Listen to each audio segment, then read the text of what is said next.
I've already gotten a million comments about my studio monitors. Why in the heck are they upside down? There's a lot of reasons why you should do it, and I hope this video kind of explains on why that is. Let's get to it. Now, before I go any further, I want to preface everything explaining that I've technically already explained this in a different video, because there are 3 different types of monitors: traditional, MTM style, and coaxial coincidental. And depending on which monitor you go with, and depending on the brand, it kind of dictates on which way you can orient them. And I'll leave that video up here for you guys. But in simple terms, these are Kali Audio INAs, which are coaxial and coincidental speakers. Meaning that, let me see if I can get it here. This tweeter is not just a tweeter, it's also a mid-woofer driver. So that's 2 of your drivers, along with the low-end driver in the studio monitor, giving me, let me see if I can do it, 3 speakers total. So these speakers are actually 3-way monitors. And with that mid-woofer and tweeter being in the same position, meaning no matter what way you take the tweeter and the mid-woofer driver, whatever orientation you really want it to be, it'll still work just fine. And with the lower woofer driver, well, why would it not be out of phase? That's because it's only controlling the low-end frequencies, and most low-end frequencies under 150 Hertz are omnidirectional anyways. Here's my buddy Nate from Kali Audio to explain it a little better. In the case of the LP6, and in the case of most 2-way loudspeakers, this waveguide is very wide in the horizontal axis, it's very narrow in the vertical axis. And that means, basically, without getting into the physics of it too much, it's gonna sound better in a room, you're gonna get a nicer stereo picture than if it were just a circle around the tweeter on a 2-way system. You might wanna get the tweeter a little bit closer to your ear, and if you have it set up like this, the tweeter might be a little bit too high for you. So there's an easy way to solve that without putting the speaker on its side, which is just flip the speaker over. It works perfectly fine in this arrangement. Now you have the tweeter nice and low, it can play directly to your ears, and you're not ruining the stereo image that you get with this speaker. But let's switch gears to the IN5.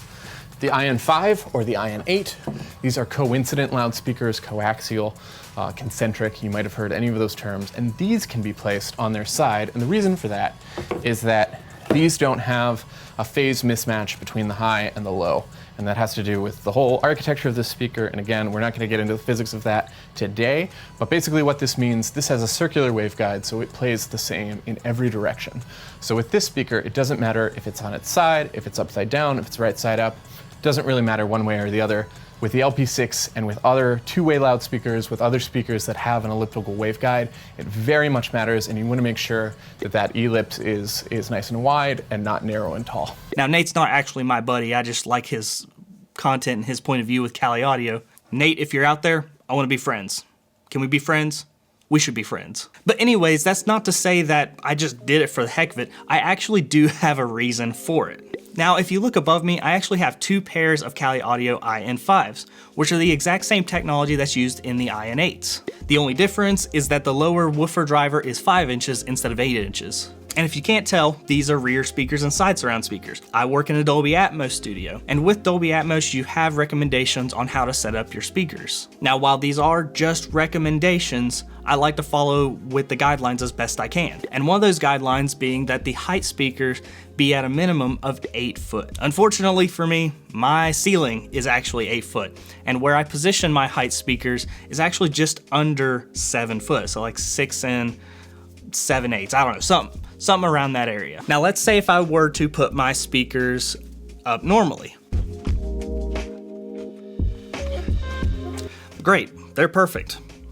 Awesome. The only issue is now, especially where I'm sitting, is now I have to raise my mix position.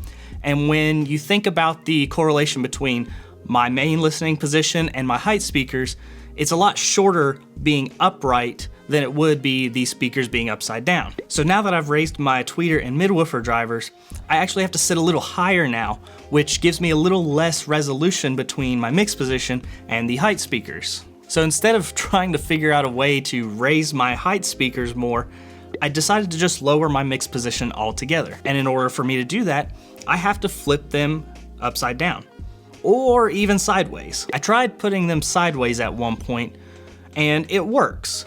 But the resolution and translation between each of my speakers, especially with working in an Atmos system, was a lot less smooth, if I could, with a lack of a better term. Meaning if I did pan something between speakers, it didn't correlate well being sideways, and with my speakers being oriented in the places they are, it didn't work well for me. Now with my speakers turned upside down, that tweeter actually sits about 6-8 inches lower than it usually would be if they were standing upright, which gave me a little bit more resolution to my height speakers, giving the illusion that the height speakers are sitting higher than they actually are. Now I know there's room acoustics to consider and your speakers should be smack dab in the middle of the wall, but I'm willing to take that sacrifice to gain a little resolution in my height speakers. And most of my low end is coming from a bass managed system with two big 12-inch subwoofers, so I don't care about how the low woofer on these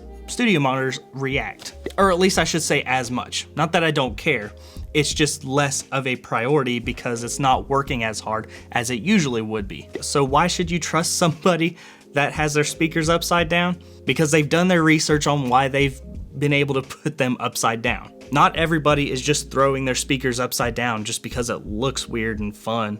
I hope this clears some things up. If you want to check out that other video about the different speaker types, check it out here.